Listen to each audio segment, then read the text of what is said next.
ہر لحظہ مومن کی نئی شان نئی آن، ہر لحظہ مومن کی نئی شان نئی آن، تعلیمات تقویٰ ہے اللہ کی برہان، ہر لحظہ مومن کی نئی شان نئی آن، تعلیمات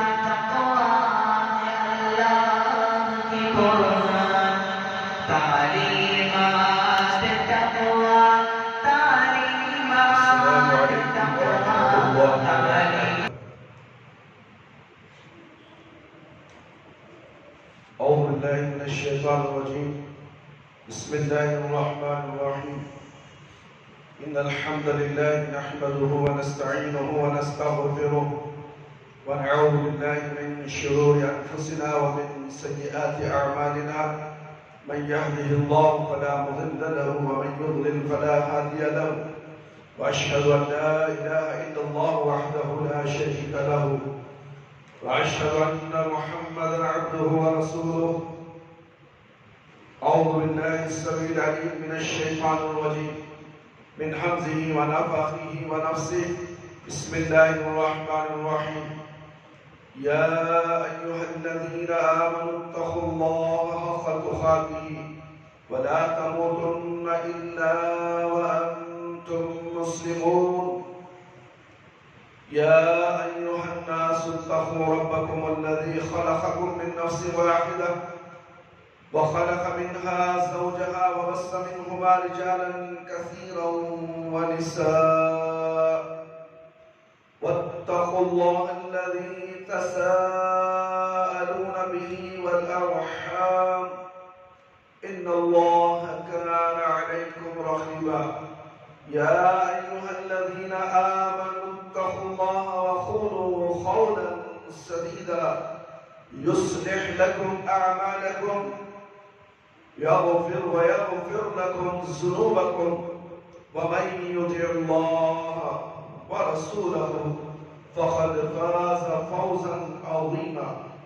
أما بعد فإن خير الحديث كتاب الله وخير الهدي هدي محمد صلى الله عليه وسلم. وشر الأمور محدثاتها وكل محدثة بدعة وكل بدعة ضلالة وكل ضلالة في النار.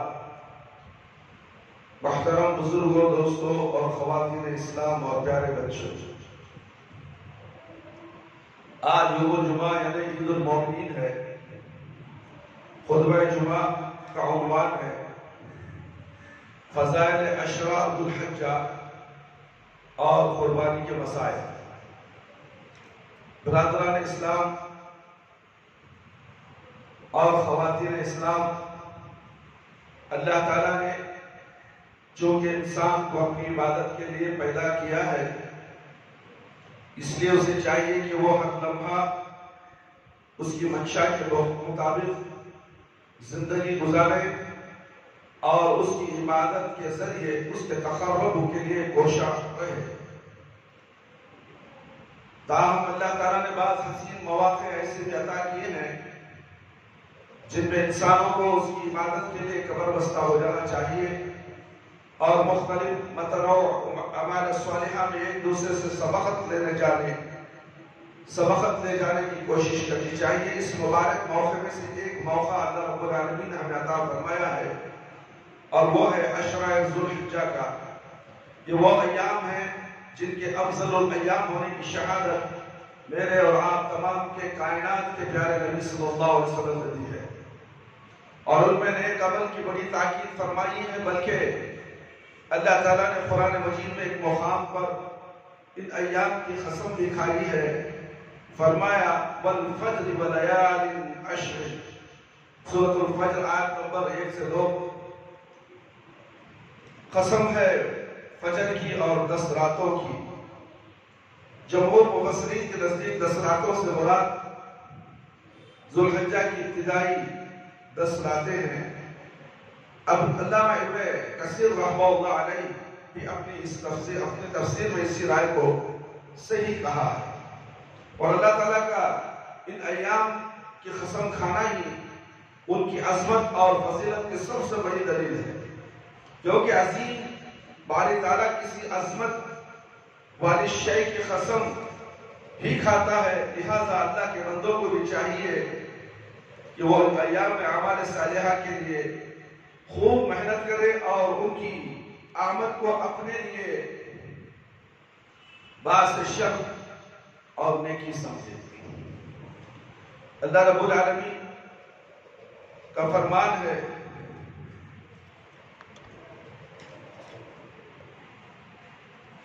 اللہ رب العالمین کا فرمان ہے وَالَّذِينَ جَاهَدُوا فِينَا لَنَهْدِيَنَّهُمْ سُبُلُنَا وَإِنَّ اللَّهَ لَمَعَ الْمُحْسِنِينَ۔ سورہ عنکبوت آیت نمبر 65۔ اور جو لوگ ہمارے دین کی خاطر کوشش کرتے ہیں، ہم ان کو ضرور بضرور اپنے راستے دکھا دیں گے، اور یقیناً اللہ تعالیٰ نیک عمل کرنے والوں کے ساتھ ہے۔ اللہ رب العالمین کہ وہ ہمیں ان ایام میں زیادہ سے زیادہ عبادت کا اہتمام کرنے اور سے خوب مستفید ہونے کی توفیق عطا فرمائے، آمین یا رب العالمین۔ دنیا کے تمام ایام میں یہ ایام افضل ہیں۔ جابر رضی اللہ عنہ بیان کرتے ہیں کہ نبی کریم صلی اللہ علیہ وسلم نے فرمایا افضل ایام الدنیا ایام العشر، یعنی عشر ذی الحجہ، قیل ولا مثلہن فی سبیل اللہ، قال ولا مثلہن فی سبیل اللہ الا رجلا أَفَّرَ وَجْهَهُ فِي التُّرَابِ، رواہ البزار وابن ماجہ وصحیح البانی فی صحیح الترغیب والترہیب۔ دنیا کے سارے ایام کے مقابلے میں 10 ایام یعنی عشرہ ذو الحجہ سب سے زیادہ افضل ہیں۔ آپ سے استفسار کیا گیا کہ اگر اتنے ہی دن جہاد فی سبیل اللہ میں گزارے جائے تو وہ بھی ان کے برابر نہیں ہے۔ تو آپ صلی اللہ علیہ وسلم نے فرمایا جہاد فی سبیل اللہ میں گزرے ہوئے دن بھی ان جیسے نہیں ہوئے سوائے اس شخص کے جو شہید ہو جائے۔ عبداللہ بن عباس رضی اللہ عنہ بیان کرتے ہیں کہ رسول اللہ صلی اللہ علیہ وسلم نے ارشاد فرمایا، بخاری کی روایت ہے، عمل صالح کے لیے یہ ایام یعنی ماہ ذو الحجہ کے ابتدائی 10 دن اللہ کے نزدیک سب سے زیادہ محبوب ہے، سب سے زیادہ محبوب ہے۔ صحابہ اکرام رضی اللہ عنہم نے پوچھا یا رسول اللہ صلی اللہ علیہ وسلم کہ اللہ کے راستے میں جہاد کرنا بھی اتنا محبوب نہیں؟ تو آپ صلی اللہ علیہ وسلم نے فرمایا اللہ کے راستے میں جہاد کرنا بھی اتنا محبوب نہیں سوائے اس کے کہ انسان اپنی جان اور مال کے ساتھ نکلے اور پھر کسی بھی چیز کے ساتھ واپس نہ لوٹے، یعنی مال بھی اللہ کے راستے میں خرچ کر ڈالے اور خود بھی شہید ہو جائے تو یقیناً اس کا عمل زیادہ محبوب ہوگا، ورنہ اس کو چھوڑ کر باقی تمام اعمال اللہ کو ان ایام میں زیادہ محبوب ہوتے ہیں۔ ایک روایت میں آپ صلی اللہ علیہ وسلم کا ارشاد ہے ما من عمل اذکى عند اللہ ولا اعظم اجرا من خیر یعمله فی عشر الضحى، وہ خیر کا عمل جو قربانی کے عشرے میں کیا جائے اللہ تعالیٰ کے ہاں اس سے زیادہ پاکیزہ اس سے زیادہ اجر والا عمل کوئی نہیں۔ پوچھا گیا جہاد فی سبیل اللہ بھی نہیں؟ تو آپ صلی اللہ علیہ وسلم نے فرمایا جہاد فی سبیل اللہ بھی نہیں سوائے اس شخص کے جو اپنی جان اور مال کے ساتھ نکلے، پھر مال بھی قربان کر دے اور اپنی جان بھی قربان کر دے۔ راوی حدیث کہتے ہیں اس حدیث کی بنا پر سعید بن جبیر رضی اللہ عنہ جب عشرہ ذو الحجہ شروع ہوتا تو عبادت میں اتنی محنت کرتے کہ ان جیسی عبادت کرنا دوسروں کے لیے مشکل ہو جاتا۔ الصحیح ترغیب و ترہیب۔ لہذا ہمیں بھی سلف صالحین کے اسی طرز عمل کو اختیار کرتے ہوئے اس عشرے میں زیادہ سے زیادہ عبادت کرنی چاہیے، کیونکہ کسی عمل پر اس کے کرنے والے کو جو اجر و ثواب اللہ تعالیٰ اس عشرے میں عطا کرتے ہیں اس حدیث کے مطابق کسی عشرے میں عطا نہیں کرتے۔ انہی ایام میں یوم عرفہ بھی آتا ہے۔ جی ہاں، یوم عرفہ حج کا اصل دن ہے، اور اسی میں حج کا سب سے بڑا رکن وقوف عرفہ ادا کیا جاتا ہے۔ وہ بھی انہی دنوں میں آتا ہے، وہ عظیم دن جس میں اللہ تعالیٰ اہل عرفات کے لیے عام مغفرت کا اعلان کرتا ہے، اور اس میں سب سے زیادہ اپنے بندوں کو جہنم سے آزادی عطا کرتا ہے۔ اس بنا پر اگر ایام عشرہ ذو الحجہ میں سے کسی دن کو کوئی فضیلت نہ ہوتی تو صرف یوم عرفہ ہی ان سارے ایام کی فضیلت کے لیے کافی ہے۔ انہی ایام میں یوم نحر بھی ہے، یعنی علماء کے نزدیک یوم نحر قربانی کا دن سال کے تمام دنوں سے افضل ہے، کیونکہ نبی کریم صلی اللہ علیہ وسلم کا ارشاد گرامی ہے اعظم الایام عند اللہ یوم النحر و یوم الخر۔ اللہ کے نزدیک سب سے زیادہ باوقار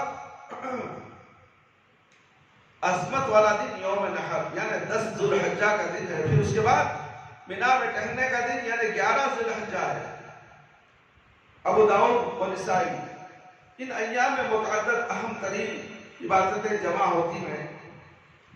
علامہ ابن حجر رحمۃ اللہ علیہ فتح الباری میں ان کا بیان کرتے ہیں، عشرہ ذی الحجہ کی امتیازی فضیلت کا سبب یہ معلوم ہوتا ہے کہ ساری اہم ترین عبادتیں اس عشرے میں جمع ہو جاتی ہیں، اور وہ ہے نماز، روزہ، صدقہ اور حج۔ اس کے علاوہ دیگر مناسبتوں میں یہ ساری عبادتیں اس طرح جمع نہیں ہوتی۔ فتح الباری۔ محترم بزرگوں، دوستوں، میری پیاری ماں اور بہنوں، جب آپ یہ سمجھ گئے کہ عام ایام کی بنسبت عشرہ ذو الحجہ میں عمل صالح کی بڑی فضیلت ہے، تو اللہ تعالیٰ نے سنا جو موقع عطا کیا اس کو غنیمت جانے اور عشرہ ذو الحجہ کا خصوصی اہتمام کرے۔ یہ حسین فرصتیں اور سازگار مواقع بار بار نہیں آیا کرتے، اس لیے ان ایام میں عبادت کی خوب کوشش کیجیے، جیسے کہ سارے اسلاف ان مواقع کو بالکل نہ گنواتے اور اعمال صالحہ میں اپنی بے انتہا دلچسپی لیتے۔ ابو عثمان الہندی رحمہ اللہ کہتے ہیں اسلاف کرام 3 عشروں کی بڑی قدر کیا کرتے تھے، رمضان کا آخری عشرہ، ذو الحجہ اور محرم کا پہلا عشرہ۔ ان ایام میں جو اعمال مستحب ہیں ان کا اور جن کا تمام مسلمانوں کو خصوصی اہتمام کرنا چاہیے وہ یہ ہے، پہلا مناسک حج اور عمرہ کی ادائیگی۔ عشرہ ذو الحجہ میں کیے جانے والے اعمال میں سب سے افضل عمرہ اور حج کے مناسک ادا کرنا چاہیے، کیونکہ اللہ تعالیٰ نے جس شخص کو اپنی نبی صلی اللہ علیہ وسلم کی سنت مبارکہ کے مطابق حج بیت اللہ اور ادائے عمرہ کی توفیق دیتا ہے، اس کا بدلہ اللہ کے ہاں، اللہ کے نزدیک جنت کے سوا اور کچھ نہیں ہے۔ نبی کریم صلی اللہ علیہ وسلم نے فرمایا العمرۃ الی العمرۃ کفارۃ لما بینہما والحج مبرور لیس له جزاء الا الجنہ، متفق علیہ۔ ایک عمرے کے بعد دوسرا عمرہ اپنے درمیان گناہوں کے لیے کفارہ ہے۔ حج مبرور کا بدلہ سوائے جنت کے کچھ نہیں۔ حج مبرور کیا ہے؟ جو پیارے نبی صلی اللہ علیہ وسلم کی سنت کے مطابق ادا کیا جائے، اسے حج مبرور کہا جاتا ہے۔ کسی اور پیر، ملا، مرشد، مفتی کے بتائے ہوئے راستے پر نہیں۔ حج مبرور یعنی حج قبول ہونا ہے۔ تو جس طرح پیارے نبی صلی اللہ علیہ وسلم نے حج کیا ہے اسی طرح ہمیں حج کریں گے، اسی طرح ہمیں عبادتیں بھی قبول ہوگی، ورنہ تو ہمارا حج اور ہماری عبادتیں، ہماری نمازیں، ہمارا سب کچھ ضائع ہو جائے گا۔ نقطہ یاد رکھ لیجئے، عمل وہ جو پیارے نبی صلی اللہ علیہ وسلم کی شریعت کے مطابق، سنت کے مطابق ہو۔ میرے بھائی، میرے دوست، ایک عمرے کے بعد دوسرا عمرہ اپنے درمیان کے گناہوں کے لیے کفارہ ہے، اور حج مبرور کا بدلہ سوائے جنت کے کچھ نہیں۔ حج مبرور حج ہے، وہ حج ہے جو طریق نبوی صلی اللہ علیہ وسلم کے مطابق ہونا چاہیے، اور جو تمام قسم کے گناہ ہوں، مثلا ریا، رجوع اور فسق و فجور والی باتوں سے بالکل پاک ہو، اور سراپا پاک اعمال و کردار سے معمور ہو۔ دوسرا، روزہ رکھنا، روزہ بھی عمل صالح کی جنس ہے، بلکہ اللہ کے نزدیک سب سے افضل اور محبوب اعمال میں سے ایک عمل ہے۔ ابو سعید خدری رضی اللہ عنہ سے روایت ہے کہ رسول اللہ صلی اللہ علیہ وسلم نے فرمایا، ما من عبد يصوم يوما في سبيل الله الا بعد الله بذلك اليوم وجهه عن النار 70 خریفا۔ بخاری اور مسلم کی روایت ہے، جو شخص اللہ کی راہ میں ایک روزہ رکھتا ہے، اللہ تعالیٰ اس کے بدلے میں اس کے چہرے کو جہنم سے 70 سال کی مسافت تک دور کر دیتا ہے، بشرطے کہ وہ 5 وقت کا نمازی ہو۔ بے نمازی روزہ رہے تو کیا، بے نمازی حج کرنے سے کیا فائدہ ہے؟ بلکہ 5 وقت کی نماز پڑھ کے جو ایک روزہ رکھنے کہا جا رہا ہے، وہ روزہ رکھو۔ نماز چھوڑ دیا، جمعہ کی نماز چھوڑ دیا اور روزہ رکھ لے کے شان جتاتا ہے کہ میں روزہ ہوا، پر یہ تیرا روزہ اللہ کے پاس قابل قبول ہے۔ میرے بھائی، میرے دوست، عبادت کے اندر غور و فکر کیجئے۔ عبادت وہی قبول ہوگی جو اللہ رب العالمین جیسا چاہتے ہیں۔ پیارے نبی صلی اللہ علیہ وسلم کی شریعت کے مطابق عمل ہو، ہر عمل کے لیے اخلاص ہونا چاہیے، نیت ہونی چاہیے، عقیدہ درست ہونا چاہیے۔ لا الہ الا اللہ کا کلمہ جو ہم نے پڑھ لیا اس کو سمجھنا چاہیے، اسی کلمے کے مطابق زندگی گزارنی چاہیے، اور اعمال وہی کرنے ہوں گے جو اللہ نے کہے، اللہ کے نبی صلی اللہ علیہ وسلم نے کہے۔ جب عقیدہ درست ہو جائے تو انشاءاللہ تمہاری نمازیں قبول ہوگی، تمہارا حج قبول ہوگا، تمہارا روزہ قبول ہوگا، تمہارے دیگر عبادتیں قبول ہوں گی۔ اگر تمہارا عقیدہ غلط ہے، اللہ کے ساتھ تم نے کسی اور کو ملا لیا، نبی کے ساتھ تم نے کسی غیر نبی کو شامل کر لیا، یہ بھی صحیح ہے وہ بھی صحیح ہے، نہیں، صحیح تو صرف ایک ہو سکتا ہے۔ صحیح ایک ہے، اللہ ایک ہے، نبی ایک ہے، قرآن ایک ہے، تو پھر صحیح 2 3 کیسے ہو سکتے ہیں؟ آپ غور کیجئے۔ غور کرنے سے ہر چیز کا علم ہوتا ہے، علم کا حاصل کرنا ہر مسلمان اور مرد عورت پر فرض ہے۔ اندھے اور بہرے بن کر سامنے والے کی بات سن کر عمل کرنا تمہارے لیے نقصان ہے۔ یہ نقصانات کا علم کب ہوگا؟ قبر میں جا کر سونے کے بعد، اور پھر میدان حشر میں جو حساب و کتاب ہوگا، تم نے دنیا میں کس کا عمل کر کیا ہے؟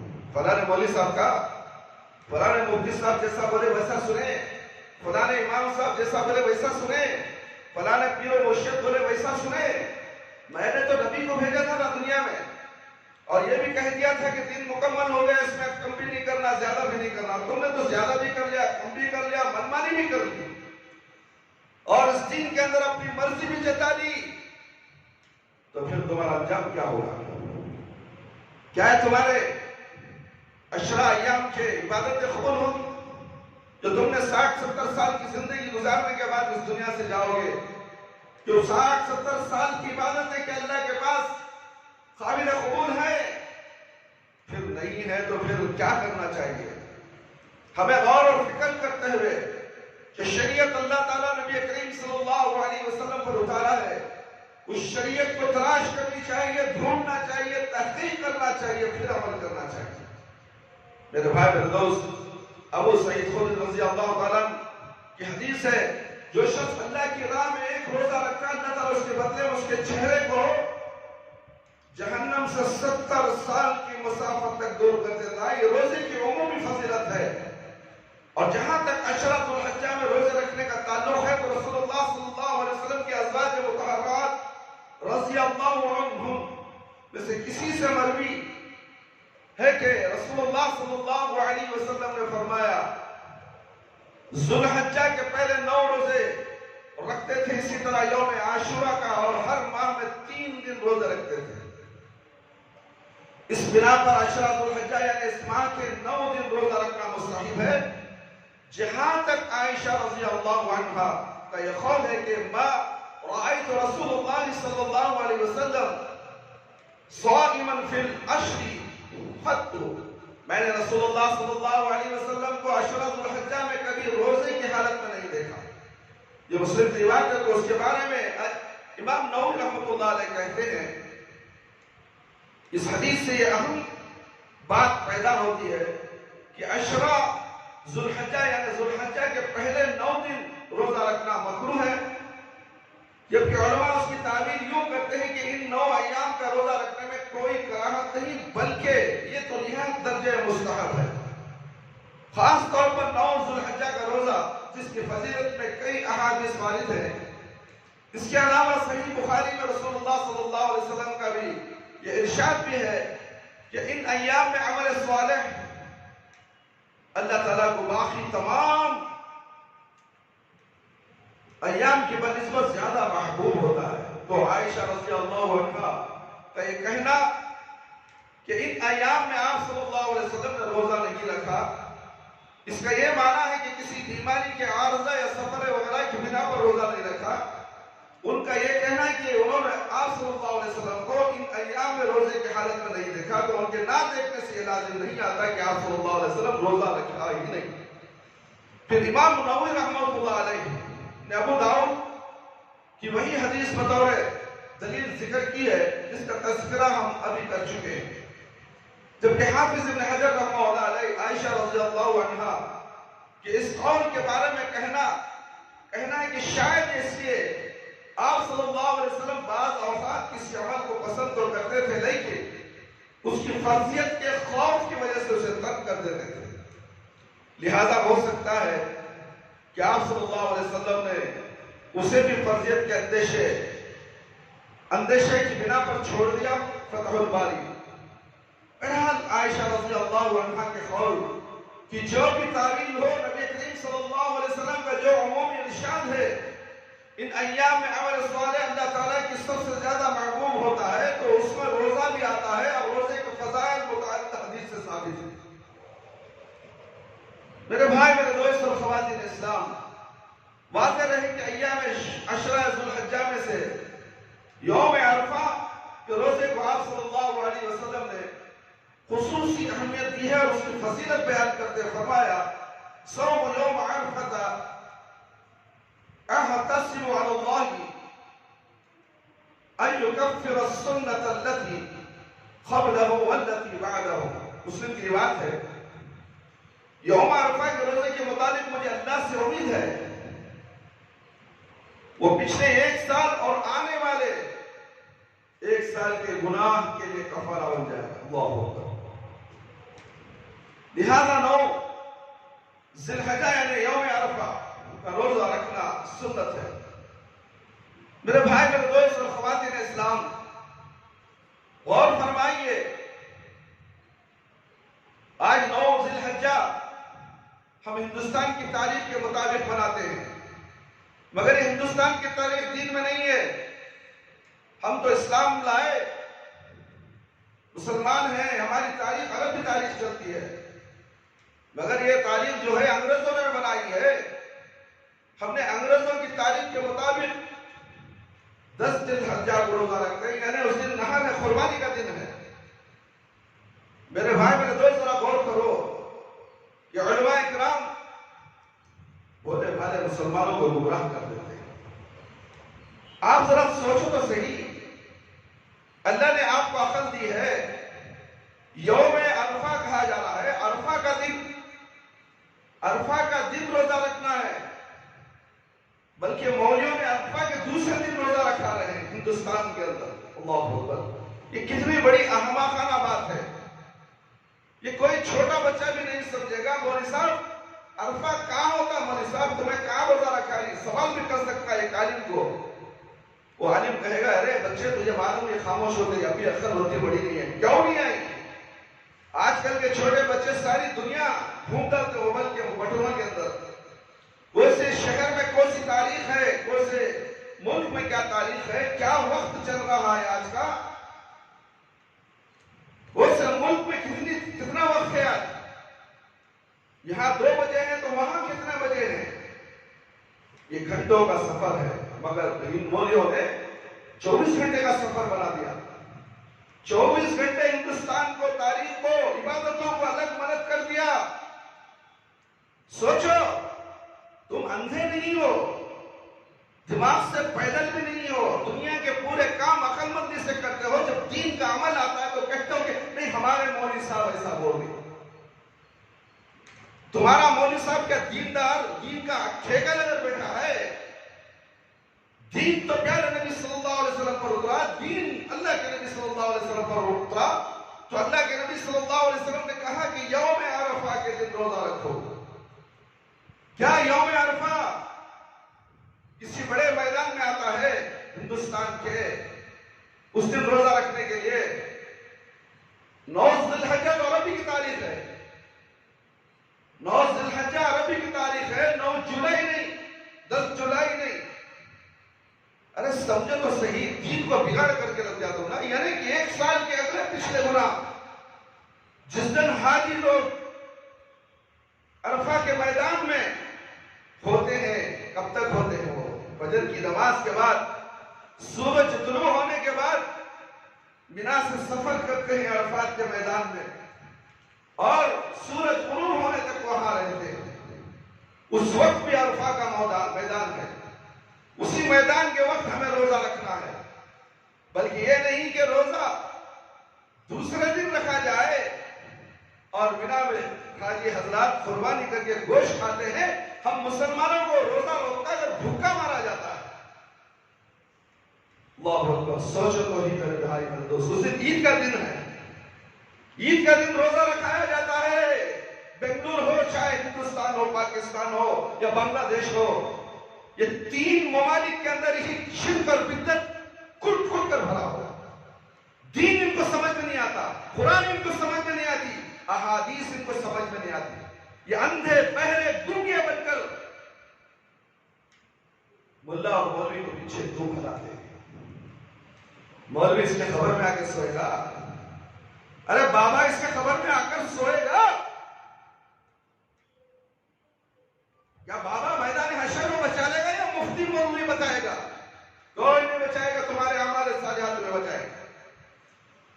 اللہ نے تمہیں دنیا میں بھیجا ہے نیک اور صالح عمل کر کے آؤ، جیسا اللہ کے نبی صلی اللہ علیہ وسلم نے کہا ویسا عمل کر کے آؤ۔ مگر تم، ہماری جماعت، تمہاری جماعت، میری جماعت، تیری جماعت، میری مسجد، تیری مسجد، ٹھکانی مسجد، نہ جانے کیا کیا مسجد ہے تم نے بنا دی، یہ اللہ کی طرف سے نہیں ہے میرے بھائی۔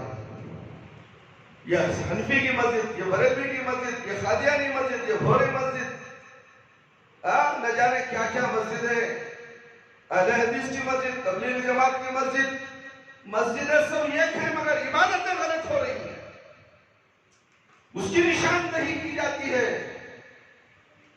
کون سی مسجد میں اللہ اور اللہ کے رسول صلی اللہ علیہ وسلم کے مطابق عبادت ہوتی ہے، اس مسجد کا رخ کرو، اس شریعت کا رخ کرو جو شریعت پیارے نبی صلی اللہ علیہ وسلم کے اوپر اتاری گئی، ورنہ تو تمہارے عرفہ کا روزہ تمہارے کام نہیں آئے گا۔ جو 1 سال پہلے کے گناہ معاف، پھر دوسرے سال کے گناہ معاف، اتنی بڑی دولت اللہ رب العالمین تمہیں دے رہے ہیں، کاش کہ اس درمیان تمہاری موت ہو جائے اور تم جنتی ہو جاؤ، کیونکہ پیارے نبی صلی اللہ علیہ وسلم کے مطابق ہم نے یوم عرفہ کا روزہ رکھا۔ یوم عرفہ میں سعودی عرب کے دن، حج کے ایام کے دن عرفہ کے اندر جو حاجیاں ہوتے ہیں ان کے لیے روزہ نہیں ہے، ان کے پورے گناہ معاف ہے، اور غیر حاجیوں کے لیے عرفہ کے دن روزہ رکھو، تمہارے پورے گناہ معاف 1 سال کے پہلے کے اور آنے والے۔ اتنا بڑا سبب نہیں، ہمیں ہندوستان کے مطابق رکھ لیں گے، وہاں کا بھی رکھ لیں گے، 2 روزے رکھ لیں گے، تمہارے باپ کا مال 2 روزے، تمہارے دادا کا مال 2 روزے، روزہ یہ کا حکم ہو رہا ہے۔ یہ چور مولوی، مسجدوں کے کھانے والے، کما کر پیٹ پالو ملا، یہ کہتا ہے کہ 2 روزے رکھ لو، تمہارے باپ کا مال 2 روزے، تمہاری اماں کے مہر میں آیا تھا، کیوں ان لوگوں کو گمراہ کرتے ہو تم اس طرح؟ چاہے وہ اہل حدیث علماء ہو، یا کوئی ترا لگے ہوں گے اس کے سر کے اوپر، جو اللہ کے نبی صلی اللہ علیہ وسلم کے خلاف کام کرتا ہے تو وہ مولوی نہیں ہو سکتا، وہ ظالم ہے، لوگوں کے ایمان کو بیچنے والا اور لوگوں کے عملوں کو ضائع کرنے والا عالم کبھی عالم نہیں ہو سکتا۔ اس کے پیچھے مت چلو، تحقیق کر لو یہ عالم جو کہتا ہے پیارے نبی صلی اللہ علیہ وسلم کی سنت کے مطابق ہے یا نہیں۔ اگر نہیں ہے تو ٹھوکر مارو اسے، سنت کو پکڑو۔ سنت نبی صلی اللہ علیہ وسلم کو ٹھوکر تو نہیں مار سکتے، مولوی کی بات کو ٹھوکر مارو، تمہیں کوئی غم نہیں، کوئی گناہ نہیں، مگر مولوی کی بات سن کر نبی کی سنت کو اڑا دو گے، چھوڑ دو گے، تم گنہگار ہو جاؤ گے۔ کبیرہ گناہوں میں یعنی کبیرہ گناہ ایسے ہیں جس سے توبہ کے بغیر خالد ہوگی، بغیر توبہ کے مر گئے تو سیدھے جہنم رسید ہو جاؤ گے۔ میرے بھائی میرے دوست، عائشہ رضی اللہ عنہ کا قول ہے ما رأيت رسول اللہ صلی اللہ علیہ وسلم صائما فی العشر قط، میں نے رسول اللہ صلی اللہ علیہ وسلم کو ذو الحجہ میں کبھی روزے کی حالت میں نہیں دیکھا، اس کی بات ہے۔ بہرحال عائشہ رضی اللہ تعالی عنہ کہ قول کی جو بھی تعبیر ہو نبی کریم صلی اللہ علیہ وسلم کا جو عمومی ارشاد ہے کہ ایام میں عمل صالح اللہ تعالیٰ کو سب سے زیادہ محبوب ہوتا ہے، اسی لیے کہا گیا ہے کہ اللہ تعالیٰ کو جو محبوب ہے وہ عمل ہمیں کرنا چاہیے۔ یوم عرفہ روزے کے متعلق مجھے اللہ سے امید ہے کہ وہ پچھلے ایک سال اور آنے والے ایک سال کے گناہوں کے لیے کفارہ بن جائے۔ 9 ذی الحجہ یعنی یوم عرفہ کا روزہ رکھنا سنت ہے میرے بھائی میرے دوست۔ نماز پڑھنا، نماز سب سے زیادہ عظمت والا اور فضیلت والا عمل ہے، اور ہم روزے کی اہمیت سمجھ کر روزہ رکھتے ہیں، نماز چھوڑ دیتے ہیں۔ یوم عرفہ کا روزہ رکھنا اور نماز نہیں پڑھنا، پھر یہ امید رکھنا کہ ہمارے ایک سال کے گناہ معاف ہو گئے، یہ جانور کو بھوکا باندھنے کے برابر ہے۔ صبح سے شام تک جانور کو رسی باندھ کر باندھ دو، کچھ بھی نہ ڈالو، وہ خاموش رہے گا، شام میں اسے کھانا ڈالو تو کھائے گا، تمہاری شکایت نہیں کرے گا۔ اور اسی طرح تم روزہ رکھتے ہو، عبادت نہیں کرتے، نماز سے تمہیں چڑ، کام سے محبت، دنیا کے اسباب سے محبت، نماز وہ ہمارے بابا پڑھ لیے، ہمیں بابا کے ہاتھ پر ہاتھ رکھ لیے، ہمیں نماز کی ضرورت نہیں، بابا کا دامن پکڑو چلے جاؤ، روزہ رکھ لو، جو بھی کرو، دنیا کے کام پورے کرو، نماز ایک مت پڑھو۔ نماز سے نفرت کسے ہے؟ کفار کو، ایسا مت پڑھو۔ نماز سے نفرت کسے ہے؟ کفار کو، اور تم نماز نہیں پڑھے تو مسلمان ہو، اور تم نماز چھوڑ کر بیٹھے ہو۔ مسجدیں قریب ہیں، دکان قریب ہے، گھر قریب ہے، ہر چیز ہے، مسجد قیامت کے دن یہ گواہ دے گی، یہ مسجد کے مینار گواہ دیں گے، اور مسجد کے اندر جو مائک لگے ہیں یہ آوازیں دے رہی حی علی الصلاح حی علی الفلاح، یہ گواہ دیں گے کل قیامت کے دن یہ اذان کی آواز سنتا تھا، مگر اس کا دل کبھی مسجد کی طرف نہیں جاتا تھا، کام کی طرف جاتا تھا۔ گراہکوں سے اتنی محبت، میرا گراہک میرا خدا ہے، اگر یہ چلے گا تو میں روزی نہیں ملے گی، یعنی گاہک کو خدا سمجھ گیا، اللہ کو اللہ نہیں سمجھا، اللہ کو روزی دینے والا نہیں سمجھا۔ اس سے بڑا بیوقوف انسان دنیا میں کوئی ہے؟ بتاؤ تو میرے بھائی میرے دوست، کرونا آیا ابھی عقل نہیں آئی، کرونا میں رونا، اللہ اکبر، کاروبار گھر میں بند ہو گئے، اور تمہارے کرتوتوں کی وجہ سے مسجد بند ہو گئی، عبادتیں بند ہو گئے۔ کبھی تم نے سوچا ہمیں نماز نہ پڑھنے کی وجہ سے اللہ کا عذاب بھی آیا، اور اللہ تعالیٰ نے مسجدوں کو تالے لگا دیے۔ جن کے 60 سال 70 سال ہو گئے، جن کے 80 سال ہو گئے، کبھی وہ لوگ غور کر کے دیکھیں ان کی زندگی میں کہیں بھی ایسا دن آیا؟ نہیں آیا تو کیوں آیا؟ یہ جو نئی نسل ہے، بدماش نسل ہے، یہ اللہ کو یاد کرنے والی نہیں۔ پچھلے زمانے کے لوگ اللہ رب العالمین کو یاد کرتے ہیں، مسجدیں تھیں، مسجدیں بھر جاتی تھی، ظہر اور عصر کی نماز میں بھی بھر جاتی تھی، کاروبار چھوڑ کر بھاگ بھاگ کر مسجدوں کو آتے تھے، مگر آج مسجدیں خانے کاروبار بازار فل ہیں۔ ایک دکان کے پاس 10 آدمی 5 آدمی 15 آدمی کھڑے رہیں گے، اس کو مسلمان کہیں گے، داڑھی بھی چھوڑا ہوگا، زلفیں بھی چھوڑا ہوگا بابا کے نام سے۔ مسجد کا دروازہ بازو ہے مگر گھسنے کے لیے ہمت نہیں ہے۔ کیوں؟ یہ بدنصیب ہے، یہ نحوست ہے اس کے اندر، اس اللہ کی زمین پر دھبا ہے، کلنک ہے۔ جو اللہ کی زمین پر کھڑتا ہے، روزی حاصل کرتا ہے، اللہ کی ہوا کے اندر سانس لیتا ہے، پھر بھی یہ ناشکرا ہے۔ یوم عرفہ کا روزہ اس سے کیا فائدہ دے گا؟ ہرگز فائدہ نہیں دے گا میرے بھائی میرے دوست۔ جو ہمیشہ اللہ رب العالمین کو ڈرتا ہے، جو 5 وقتہ نمازی ہے، وہ روزہ رکھے تو انشاءاللہ اس کے 1 سال کے پیچھے اور آگے کے گناہ معاف ہو جائے۔ میرے بھائی میرے دوست، نماز ایک بہت بڑا افضل عمل ہے، اس لیے اسے پورا سال وقت کی پابندی اور جماعت کے ساتھ ادا کرنا تمام مسلمانوں پر فرض ہے۔ اول وقت پر نماز پڑھنا، کبھی کام کی وجہ سے اچانک دیر ہو گئی تو کوئی بات نہیں، مذائقہ نہیں ہے، سفر میں ہے، مسجد دور ہے، گئے تک جماعت کا ٹائم یہ ہو گیا، تو ایسے وقت میں تمہیں 2 رکعت پڑھنے کا حکم مل گیا سفر کے اندر، خزاں تمہیں دیکھو کتنا آسان ہے دین ہمارا، پھر بھی ہم لوگ بے نمازی ہیں۔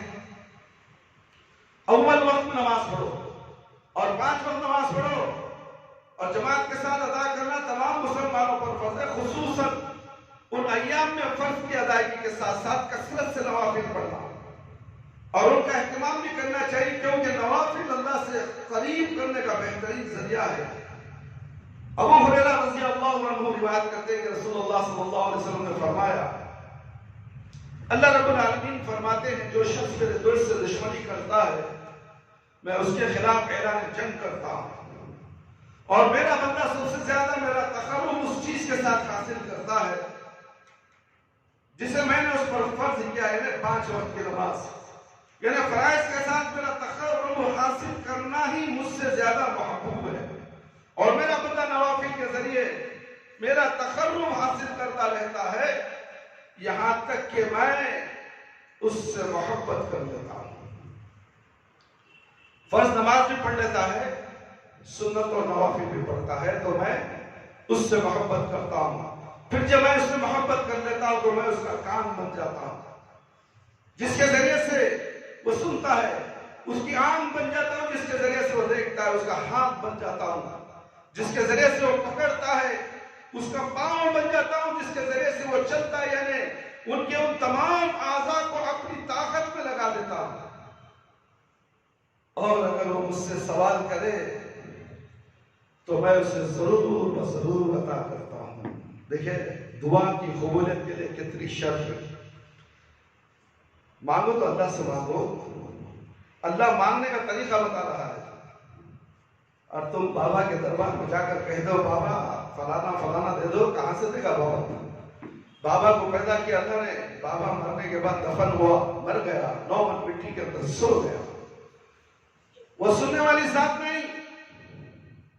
پھر قیامت کے دن اس بابا کو بٹھایا جائے گا اور ساری عوام کو بٹھایا جائے گا، سوال کیا جائے گا کہاں ہوا تمہارا بابا جس سے تم دنیا میں مانگتے تھے، اس کی خبر کی بات، وہ بابا تمہیں نظر نہیں آئے گا، وہ چھپتا ہوا کھڑا ہوا ہے۔ اللہ فرمائے دے کہاں کھڑا ہے؟ جہنم کے قریب کھڑا ہے، دیکھ لے۔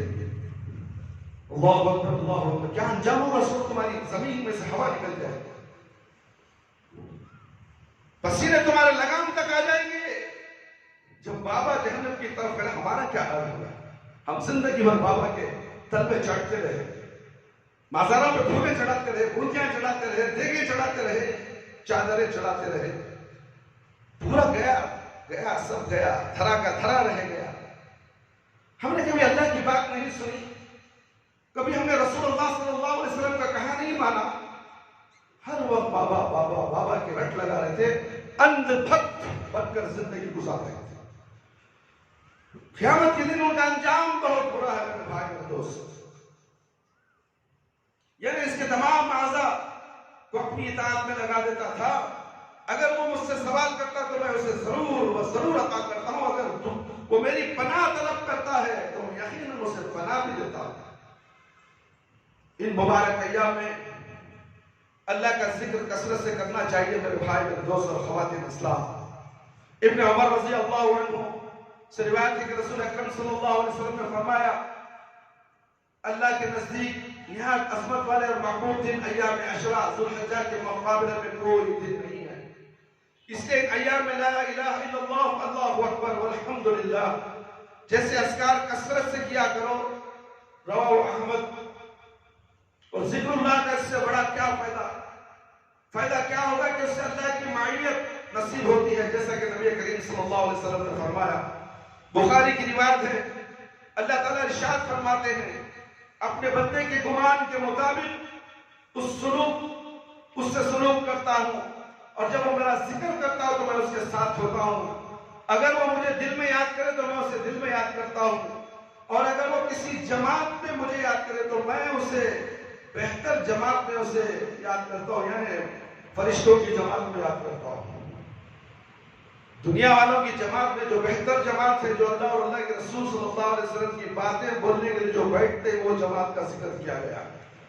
اس جماعت میں بیٹھ کر بیان سنتا ہے تو اس کا ذکر میں فرشتوں کی جماعت میں کرتا ہوں. اللہ اکبر. کتنا نصیب والا یہ شخص ہوگا. سلام پھرے درس ہو رہا ہے بھاگ کام ہے حضرت جاؤ کرو.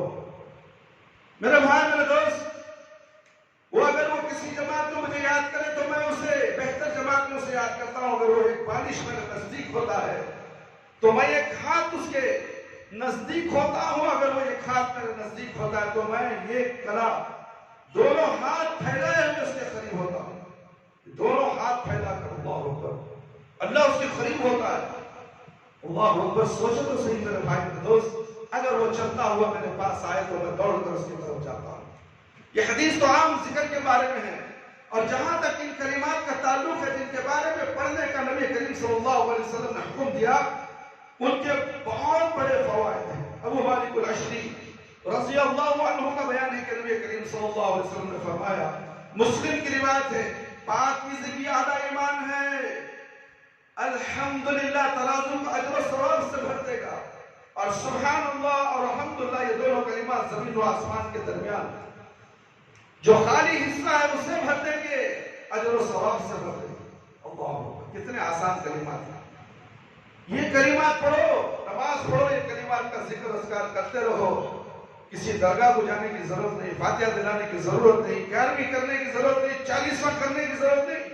جتنے تم خرافات کرتے ہو ہاتھ دھو ڈالو پھینکو اس تمام خرافات کو جو ہندوؤں کے ذریعے سے اسلام کے اندر داخل ہو کر ہندوانہ رسم مسلمانوں میں آ چکا. ان شیعہ لوگوں نے مغل بادشاہوں کے زمانے میں یہ چیز آئی تھی. کیا یہ تمام چیزیں عرب کے زمانے میں تھیں؟ صحابہ اکرام رضی اللہ عنہم نے کیا تھا کہ تم کرتے ہو.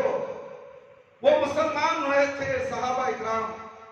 اللہ ان سے راضی وہ اللہ سے راضی ہو گئے جنت کو چلے گا. تم کیا ہو اور تم یہ دنیا ہندوستان کے دین کو پکڑ کر بیٹھے ہو. یہ باباؤں کا دین یہ اولیاء اللہ کا دین یہ بزرگانہ دین بزرگانہ دین ہے سو ہندوستان میں.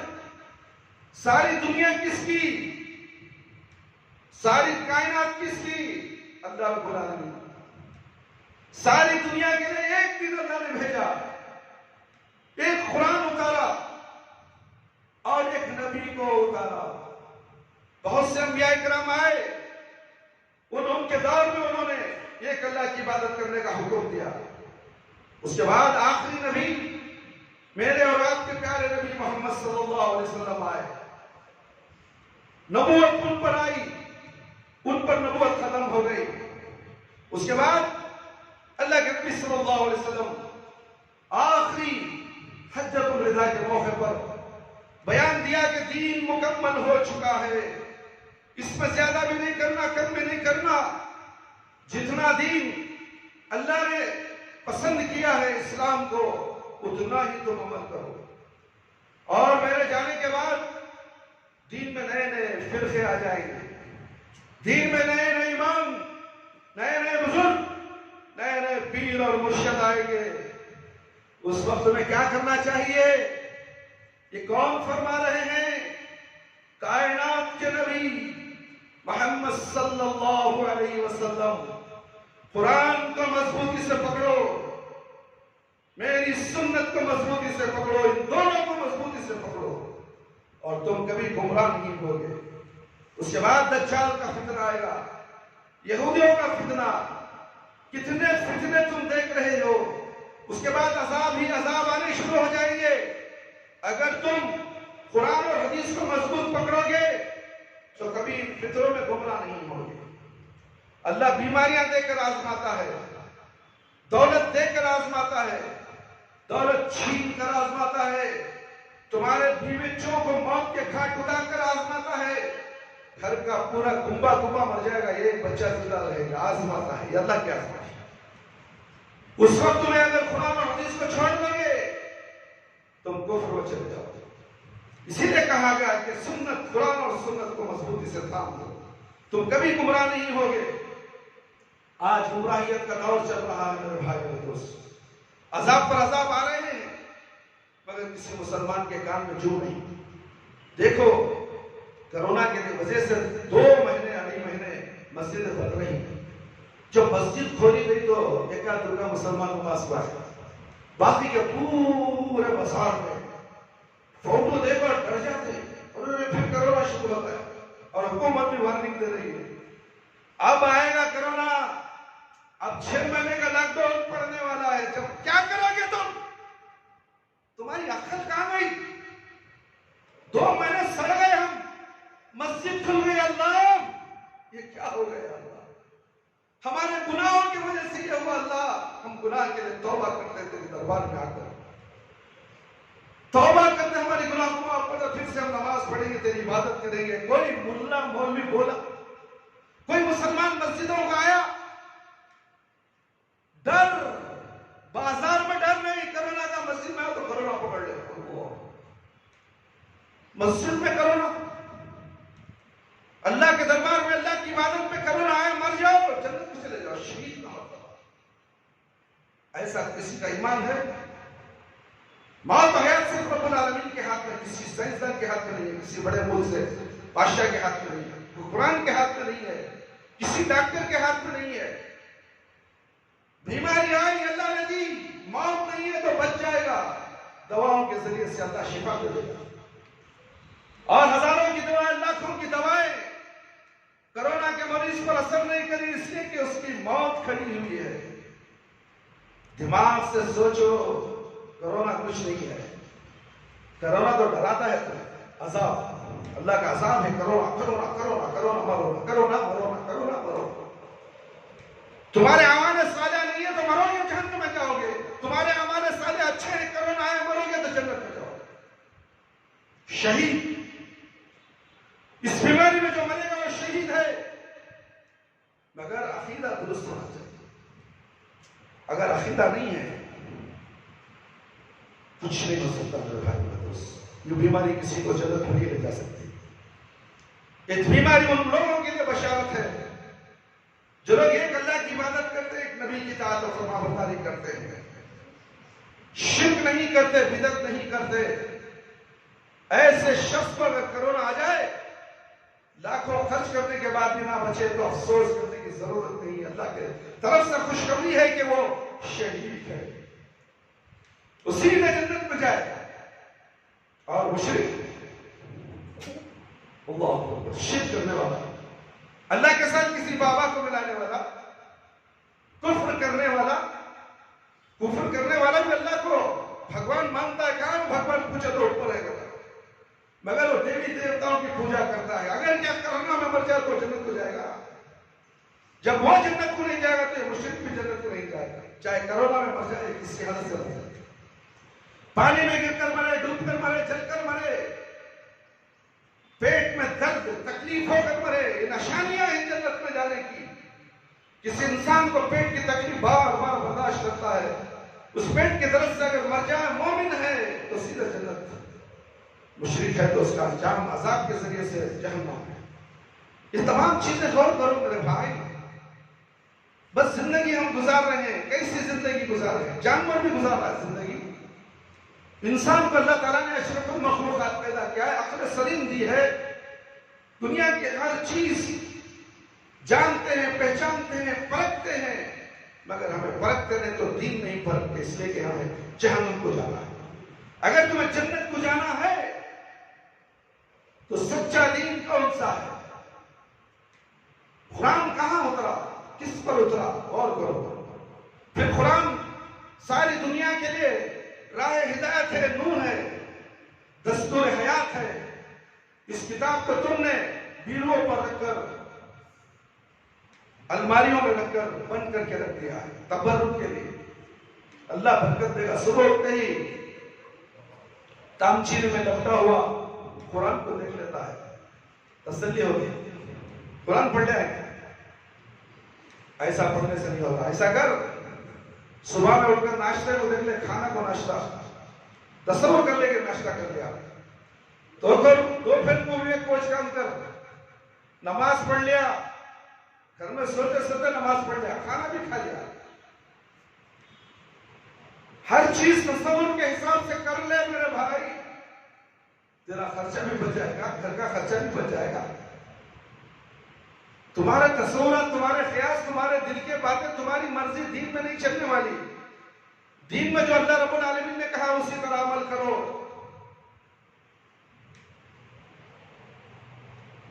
سمرہ بن جندب رضی اللہ عنہ کا بیان ہے کہ رسول اللہ صلی اللہ علیہ وسلم نے فرمایا، مسلم کی روایت ہے میرے بھائی میرے دوست، 4 کلمات اللہ تعالیٰ کو سب سے محبوب ہیں. آپ پر کوئی حرج نہیں کہ ان میں سے جسے چاہے ابتدا کرے. وہ یہ ہے سبحان اللہ والحمدللہ ولا الہ الا اللہ واللہ اکبر. یہ تسبیحات رسول اللہ صلی اللہ علیہ وسلم کو بھی سب سے زیادہ محبوب تھے. ابو ہریرہ رضی اللہ عنہ سے روایت ہے کہ رسول اللہ صلی اللہ علیہ وسلم نے ارشاد فرمایا، الان اقول سبحان اللہ والحمدللہ ولا الہ الا اللہ واللہ اکبر احب الی مما طلعت علیہ الشمس. مسلم کی روایت ہے، اگر میں سبحان اللہ والحمدللہ ولا الہ الا اللہ واللہ اکبر کہوں تو یہ مجھے ہر اس چیز سے محبوب ہے جس پر سورج شروع ہوا. یعنی دنیا کی ہر چیز سے زیادہ اہم ہے کلمات. میرے بھائی میرے دوست، جنت میں اگر باغ بنانا ہے، ترمذی کی روایت ہے میرے بھائی میرے دوست، اسرا و معراج کی رات میرے نبی، میری ملاقات ابراہیم علیہ السلام سے ہوئی. انہوں نے کہا، اے محمد صلی اللہ علیہ وسلم، اپنی امت کو میری طرف سے سلام پہنچا دینا اور انہیں آگاہ کرنا کہ جنت کی مٹی بہت اچھی ہے، اس کا پانی انتہائی میٹھا ہے اور اس کی زمین بالکل ہموار ہے. اور سبحان اللہ والحمدللہ ولا الہ الا اللہ واللہ اکبر کے ساتھ اس میں شجر کاری کی جا سکتی ہے. ایک حدیث میں ایک مرتبہ ابو ہریرہ رضی اللہ عنہ سے روایت ہے کہ شجر کاری کر رہے تھے کہ ان کے پاس رسول اللہ صلی اللہ علیہ وسلم کا گزر ہوا تو آپ صلی اللہ علیہ وسلم نے فرمایا، اے ابو ہریرہ، کیا میں تمہیں اس سے بہتر شجر کاری نہ بتاؤں؟ یعنی دنیا میں شجر کاری کر رہے تھے تو اللہ کے نبی صلی اللہ علیہ وسلم نے ابو ہریرہ رضی اللہ عنہ سے کہا، اس سے بہتر شجر کاری نہ بتاؤں؟ تو فرمایا، تم سبحان اللہ والحمدللہ ولا الہ الا اللہ واللہ اکبر کہا کرو، ہر ایک کے بدلے میں تمہارے لیے جنت میں ایک درخت لگا دیا جائے. یہ جتنے کلمات ہیں وہ ایک ایک کلمات میں ایک ایک جھاڑ جنت میں تمہارے نام سے لگا دیا جائے گا، بشرط کہ عقیدہ صحیح ہو. ابن ماجہ کی روایت ہے، اسے البانی نے صحیح کہا ہے. عبداللہ بن عمر بن عاص رضی اللہ عنہ کا بیان ہے کہ نبی کریم صلی اللہ علیہ وسلم نے ارشاد فرمایا، ما علی الارض رجل یقول لا الہ الا اللہ واللہ اکبر سبحان اللہ والحمدللہ ولا حول ولا قوة الا باللہ الا کفرت عنہ ذنوبہ ولو كانت مثل زید البحر. خطۂ زمین پر جو شخص یہ کلمات کہے لا الہ الا اللہ واللہ اکبر سبحان اللہ والحمد للہ ولا حول ولا قوت الا باللہ، اس کے گناہ مٹا دیے جاتے ہیں۔ بابا کے سامنے جا کے قبر کے سامنے کھڑنے سے گناہ مٹتے نہیں، گناہ بڑھتے ہیں۔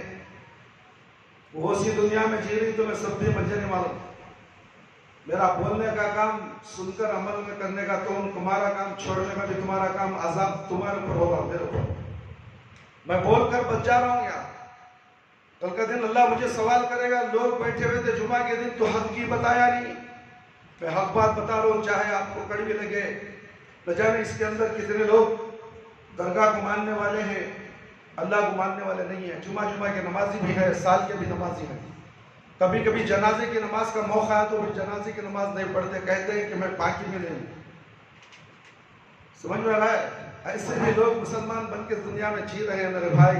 ان تمام کے لیے یہ باتیں ہیں جو اللہ کے رسول سے ڈر کا عمل کر رہے ہیں، ان کے لیے نہیں ہے، وہ تو عمل کر رہے ہیں ماشاءاللہ، ان کے لیے تو بشارت ہے۔ وہ خوش ہونا چاہیے کہ ہمارے تعلق سے کتنے اعمال ملنے والے ہیں۔ ہمیں جنت کے اندر جھاڑ پڑنا، یہ کلمہ پڑھنے سے ہمارے نام سے جھاڑیں تیار ہو رہی ہیں، باغیچہ بن رہا ہے جنت کے اندر۔ اور تمہارے لیے کیا بنے گا؟ آگ کا ایندھن۔ جہنم میں تمہارے نام سے آگ جلائی جائے گی، پتھر، وہ آگ پتھر بن کر تمہیں جلائی جائے گی، پتھروں کو تمہیں لکڑی بنا کر جلایا جائے گا۔ کیا حالت ہوگی میرے بھائی، ذرا سوچو اس وقت کا مقام۔ نہ تمہاری بیوی تمہارے ساتھ آئے گی، نہ تمہارے بچے، نہ تمہارا کاروبار، نہ تمہارا دادا، نہ تمہارا پیر، تمہاری اماں، نہ نانی، نانے، کوئی کام نہیں آنے والا۔ ترے تنہا، ننگے، دھڑنگے، بغیر ختنے کے تم میدان حشر میں کھڑے ہو، نفسی نفسی کا عالم۔ سب سے پہلے سوال تمہاری نماز کا ہوگا، خبر میں ایمان کا ہوگا، تمہارے مذہب کا ہوگا، تمہارے نبی صلی اللہ علیہ وسلم کے بارے میں تم کیا جانتے ہو، خبر میں ہوگا۔ یہ 3 سوال بول دو گے تو انشاءاللہ میدان حشر میں تم کامیاب ہو جاؤ گے۔ یہی کامیاب نہیں ہوتے تم، اللہ کے نبی کو تم نے کچھ سمجھا نہیں۔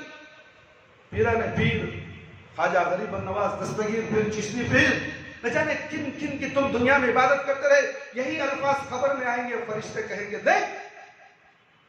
دیکھ اس جنت کو، کاش کہ تو نبی کریم صلی اللہ علیہ وسلم کے بارے میں سنت کے مطابق عمل کر کے آتا تو اس جنت میں رہتا، اور تم نے کسی پیر، کسی مرشد کے بارے میں تو کہتا ہے اب دیکھ تیرا ٹھکانہ آگ کا بچھونا ہے، سو جا اس کے اندر۔ کیا فرشتے ڈرنے والے ہیں؟ کتنے خطرناک فرشتے، کہتے ہیں ان کی بہت سی کتابیں پڑھو معلوم پڑ جائے گا۔ فرشتے آئیں گے، ڈر کو بھاگ جائیں گے۔ یہ میرا پیر سنا ہے، میرا مرشد، مذاق، دین کا مذاق۔ ان کے بیانوں میں دیکھو تم، سوائے مذاق کے کچھ نہیں۔ دین کو کھچڑی بنا دیا، کچمبر بنا دیا گیا ہے۔ دل میں ایسا بول رہا ہے، کرامتیں جیسے انہیں اللہ سے مل پایا، خبر کے اندر جا کو پورے دیکھ لگوا گئے۔ اللہ کے نبی پر فرما رہی جو بات وہ صحیح ہے، اس کا پھر یا مرشد ہوتا وہ صحیح ہے۔ ان کلمات کو پڑھو میرے بھائی، میرے دوست۔ اللہ تعالیٰ ان تسبیحات کو اپنے بندے کے لیے چن لیا ہے، اور ان پر بہت بڑا اجر و ثواب ہے۔ میرے بھائی میرے دوست، ایک حدیث بول کر میں اپنی بات کو ختم کر دیتا ہوں انشاءاللہ، پھر باقی کی باتیں آئندہ جمعہ آپ کے سامنے پیش کی جائیں گے۔ قربانی کے بھی مسائل تھے، وقت کی کمی کی وجہ سے، یعنی ذوالحجہ عشرہ کے تعلق سے میں نے بہت سے بیان کیے ہیں۔ اس میں عرفات کا روزہ آتا ہے۔ میرے بھائی جو دیر سے آئے انہوں سن لو، عرفات اس دن کو کہتے ہیں جو حاجیہ عرب کے اندر، مکے کے اندر جو عرفات کا میدان ہے، اس میدان میں پورے حاجیہ جمع ہوتے ہیں، اس وقت ہمیں روزہ رکھنا ہے۔ یہ فلانا مولوی بولا، ملا بولا، جماعت والے بولے، ٹھکانے بولے، نہیں۔ ارے تم سوچو، وہ مولوی کو پوچھو، وہ مفتی کو پوچھو۔ یہ عرفات کا میدان چننا سامی اسٹیڈیم میں آتا ہے، شیواجی نگر کے گراؤنڈ میں آتا ہے، بولو بھائی، پوچھو۔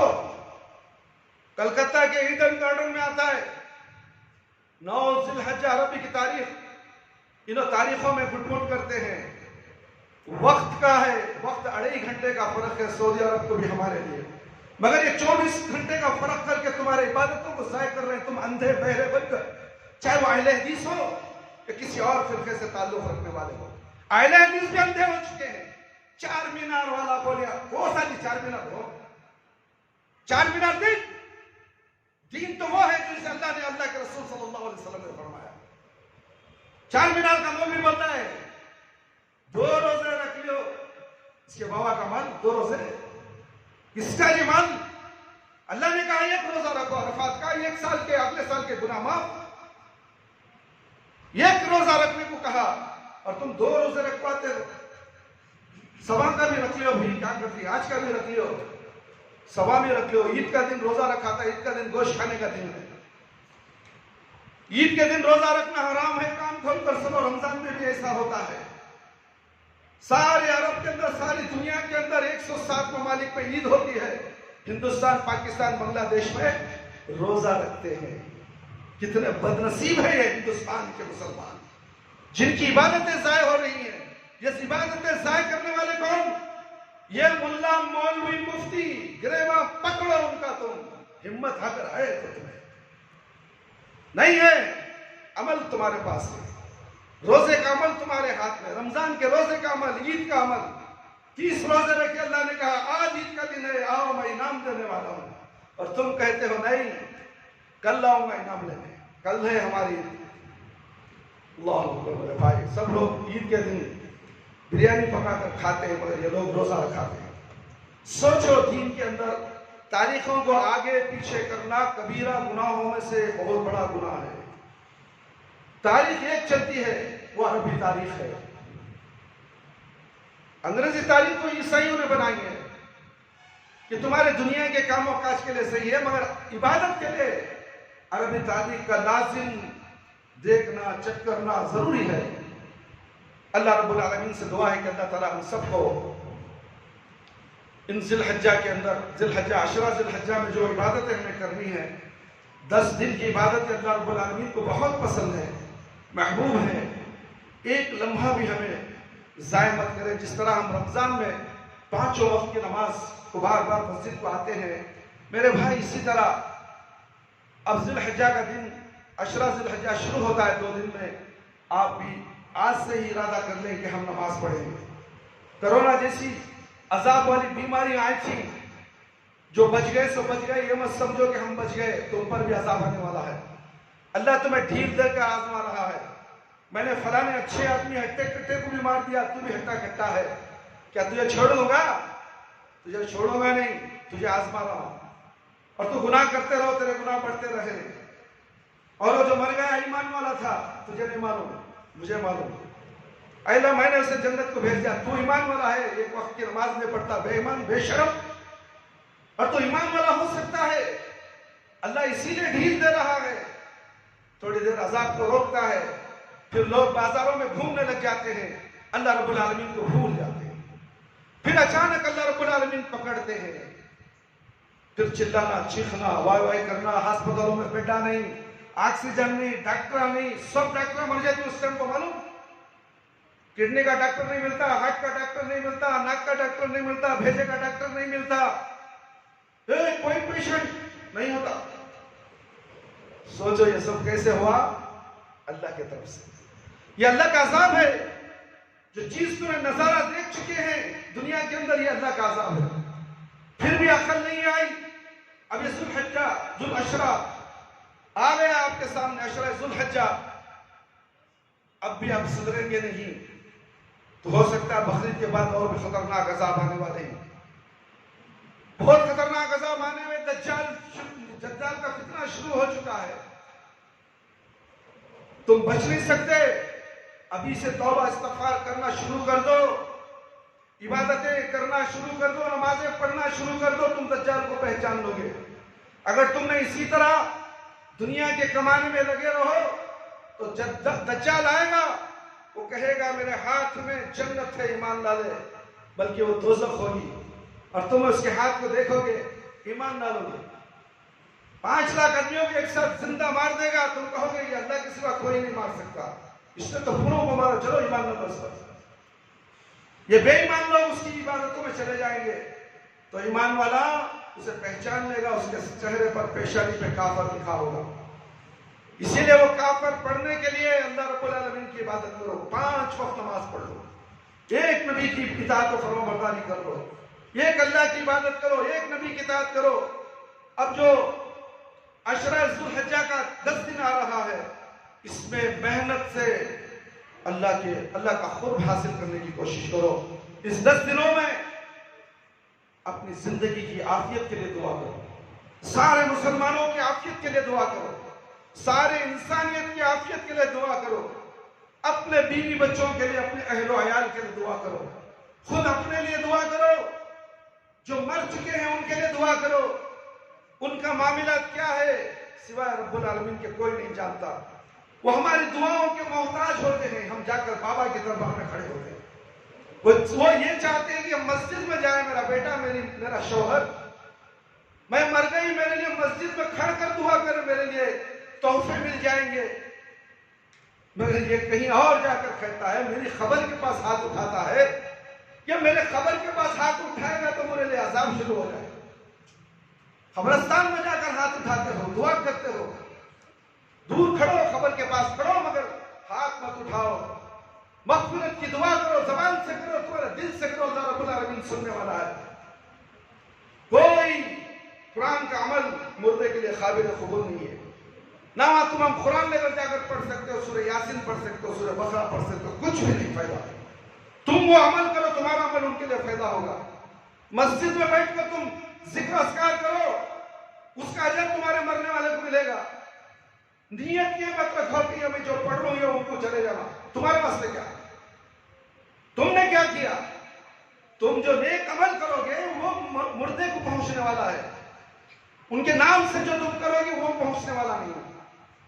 اسی لیے کہا نیک اعمال صالحہ، مرنے والا پیچھے نیک اولاد کو، بیوی بچوں کو چھوڑ کر جائے، وہ تیرے لیے دعا کریں گی، مرتے دم تک یہ دعا کریں گی، اس کی نسل دعا کرے گی، تو وہ آخرت کا توشہ ہے، ہمیشہ کام آنے والی چیز ہے، اس پر عمل کرو۔ قرآن خوانی 40واں 30واں 20واں 100واں، یہ کہاں ہے؟ سو ہندوؤں میں ہے، سو ہندوآں کرتی، ہندوانہ رواج ہے یہ، اور مسلمان بھی سیکھ لیے۔ پھر ان میں ہمارے میں کیا فرق؟ پھر ہمیں کلمہ پڑھ کے فائدہ کیا؟ نبی کریم صلی اللہ علیہ وسلم کی امت بن کے فائدہ کیا؟ دکانوں کے سامنے کالا سفید پتھر، کالی ڈوری، کیا کہتے ہو؟ نظر کا خطرہ۔ کیا یہ مسلمان ہے؟ روزی دینے والا اللہ کہتے ہیں، روزی وہ پتھر پہ دست کرتے ہیں۔ بارے مسلمان، اس کی نماز بیکار، اس کی صدقہ اور خیرات بیکار، اس کا دنیا میں جینا بیکار، مرے گا تو سیدھے جہنم میں جائے گا۔ نظر و نیاز، نظر کے لیے اللہ رب العالمین نے کہا ماشاء اللہ لا قوت الا باللہ پڑھو۔ کیا تم پڑھتا ہے؟ سامنے لگا دے رہتا بڑا گھنٹہ، کوئی نارنگ بھی لگاتا ہے، کوئی کدو لگاتا ہے، مرچیاں لگاتا ہے، نیمبو لگاتا ہے، بیوقوف، شرم نہیں آتی مسلمان کہنے۔ ہندو بھی اپنے دکانوں میں لگاتے ہیں، تیری دکان اور اس ہندو کی دکان میں کیا فرق؟ اور تو اپنے آپ کو مسلمان کیوں کہتا ہے؟ مسجدیں کیوں آتا ہے تو؟ جب مسجد میں آتا ہے تو عمل وہ کر جو اللہ نے کہا، جو اللہ کے نبی صلی اللہ علیہ وسلم نے کہا۔ تیرے آنکھوں کی پتلیاں جو ہیں وہ کالے ہیں، تیرے سر کے بال کالے ہیں، اللہ نے بھویں کالی دے، مونچھاں کالی، داڑھی کالی، پھر نظر کے لیے کالی ڈوری اور سفید پتھر۔ یہ کون سا طریقہ تمہارا ہے؟ پتھر کو پیدا کیا اللہ، پتھر کو چور کرنے والا، نظر کی ایک نظر پڑ جائے پتھر چور چور ہو جاتا ہے۔ جادو اتنی خطرناک نہیں، نظر اتنی خطرناک ہے، پتھر کو چور کر جاتا، تم پتھر لٹکائے ہو۔ تمہارے آنکھوں کے اندر جو پتلی ہے وہی نظر کو روکنے والی ہے، اور اس کے ساتھ پڑھو ماشاءاللہ لا قوت الا باللہ۔ پھر دیکھو اللہ کی مدد کیسے آتی ہے، دکانوں میں گاہک کیسے آتے ہیں، روزی کیسے ملتی ہے۔ روزی رساں تو رب العالمین ہے، تم نے پتھر کو، کالی ڈوری کو روزی سمجھ لیا ہے۔ تمہارے جیسا بدترین مسلمان اس دنیا میں نہیں ہے۔ مرنے سے پہلے توبہ کر لو، اللہ معاف کرنے والا ہے۔ اللہ رب العالمین سے دعا ہے کہ اللہ تعالیٰ مجھے اور آپ تمام کو ان تمام قرآن اور حدیث کی باتیں جو ہم نے آپ کے سامنے پیش کی ہیں، 10 دن جو یہ ہے ہمارے لیے بہت قیمتی دن ہے، اس میں 5 وقت کی نماز پڑھے۔ جو محلے کے قریب ہیں ان سے میں ادباً گزارش کرتا ہوں کہ فجر کی نماز سے عشاء کی نماز تک برابر پانچوں وقت کی نمازیں آ کر مسجد میں عبادت کریں. اگر کہیں مسجد سے محلے سے باہر جا رہے ہیں، جہاں بھی مسجد ہو آپ نماز کو مت چھوڑیں، نماز پڑھیں. اس لیے کہ عرفات کا روزہ بھی رکھنا ہے. عرفات کا میدان جہاں ہے، جہاں حاجیاں ہوتے ہیں، اس دن روزہ رکھو. جہاں حاجیاں نہیں ہے عرفات میں، تمہیں روزہ رکھنے سے کوئی فائدہ نہیں ہے. ایک دن پہلے بھی نہیں رکھ سکتے، ایک دن بعد بھی نہیں رکھ سکتے. 9 ذی الحجہ یوم عرفہ کا دن ہے. وہ عربی تاریخ سے ہے، انگریزی تاریخ سے کوئی تعلق نہیں ہے. اس لیے میرے بھائی میرے دوست، اللہ رب العالمین سے ڈرتے ہوئے اپنی عبادتوں کی حفاظت کرو. اپنے عبادتوں کو ضائع مت کرو. شیطان تو تمہاری عبادتوں کو ضائع کر دے گا. نکو جی یہ مولوی صاحب کی کہیں کو سن رہا ہوں، ہمارے مولوی صاحب بولے نہیں، ان کی باتیں صحیح ہے. اب کسی ایک صاحب کو کل پرسوں ایک نصیحت کر رہا تھا، میں دین کے بارے میں سمجھا تو بولتا ہے میں نے 4 مولیاں کی میں دلیل لا کر دیتا ہوں. میں بولا کہ 4 مولیاں نہیں جی، پوری دنیا کے مولیاں کی دلیل ڈالے ہو. سارے بڑے امام، کائنات کے امام نبی صلی اللہ علیہ وسلم کی دلیل کے سامنے تمہیں سارے دنیا کے مولیاں کی دلیل ہے تو نہیں بیکار. کائنات کے امام جو بول رہے ہیں وہ بات کو ٹھکرا رہا ہو. نہیں نہیں نہیں، ہمارے مولوی صاحب بولے سچ کرو، وہ سچ کروا جا. تیرا مولوی تجھے پیارا، تیرا پیر تجھے پیارا. ہمارا پیر کون؟ پیارے نبی محمد صلی اللہ علیہ وسلم، سب سے بڑا پیر، کائنات کا پیر. ہمیں فخر ہے کہ ہمارا پیر، پیران پیر محمد صلی اللہ علیہ وسلم. اس سے بڑا پیر کوئی ہے تو بتاؤ، ہم بھی اس کی بات کرنے کے لیے تیار ہیں، ہم بھی اس کی بات کرنے کے لیے تیار ہیں. جزاک اللہ خیر، احسن الجزا. اللہ تعالیٰ ان کو نیک ہدایت دے، ان کو نیک توفیق دے، دین کی سمجھ عطا کرے. آمین یا رب العالمین.